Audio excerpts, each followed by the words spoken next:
আমার ছেলেটা কেন নিল?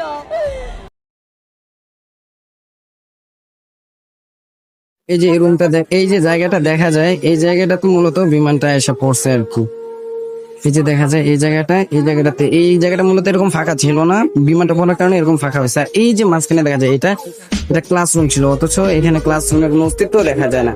উপরে এই যে ফ্যানগুলো কয়েলগুলো শুধু ঝুলে আছে, এছাড়া আর কোনো অস্তিত্ব নাই। আর ওই যে টেবিলগুলো দেখা যায়, বাচ্চাদের টেবিলগুলো পড়তো যে বাচ্চারা। আর এই যে পাশে এই যে গ্রিল ভাঙা, আর এই যে পাশে এই যে উপরের এই রুম, আর এই যে গাছের পাতাগুলো পর্যন্ত পড়ে গেছে। কাছে থেকে দেখানো যাইতেছে না, কারণ কাছে যাইতে দিচ্ছে না, এদিকে ব্যারিকেড দেওয়া, এই জন্য। আর এই যে নিচের এই জায়গাটা ফাঁকা হয়ে গেছে, আর এই যে এখানে মানে পুরোপুরি ভেঙে শেষ, আর এই পিলার গুলো পর্যন্ত ভেঙে গেছে।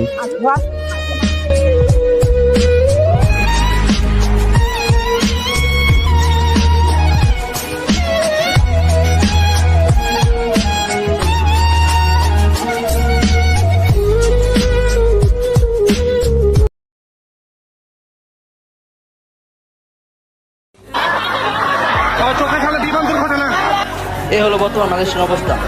ওই যে একদিন পরে আছে কি, তার সাথে কথা বলে তার কি অবস্থা?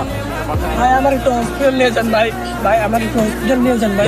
ভাই আপনার বাসা কোথায় ভাই? ভাই প্লেনটা কিভাবে পড়েছিল ভাই একটু বললে ভালো তো ভাই। শরীরে এসে পড়েছিল। দেখেন এত বড় একটা শিক্ষা প্রতিষ্ঠান, এখানে কোনো প্যারেন্টস এর নাম্বার নাই, এটা কিভাবে সম্ভব? ভাই আমার একটু হসপিটাল নিয়ে যান। ভাই প্লেনটা কিভাবে পড়েছিল ভাই একটু বলেন।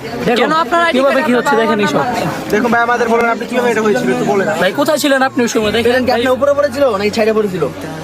ভাই প্লিজ ঘটনাটা আমাদের খুলে বলেন। ভাই কয়জন মারা গেছে ভাই বললে ভালো তো ভাই দেখেন। এই যে ভাই হ্যালো গাইস, এই হলো বর্তমান মাইলস্টোনের অবস্থা। আপনারা যত পারেন লাইক শেয়ার কমেন্ট করুন আর আমাদের পাশে থাকুন। আমাদের চ্যানেলটা সাবস্ক্রাইব করুন আর বেশি বেশি সাবস্ক্রাইব করুন, তে পরবর্তী আপডেট পেতে সাহায্য করতে পারেন। ভাইরাল করার জন্য আপনি পেতে পারেন, যত পারেন তাড়াতাড়ি আসেন, ভিডিও করেন, ভিডিও করলেই ভাইরাল হয়ে যাবে সব।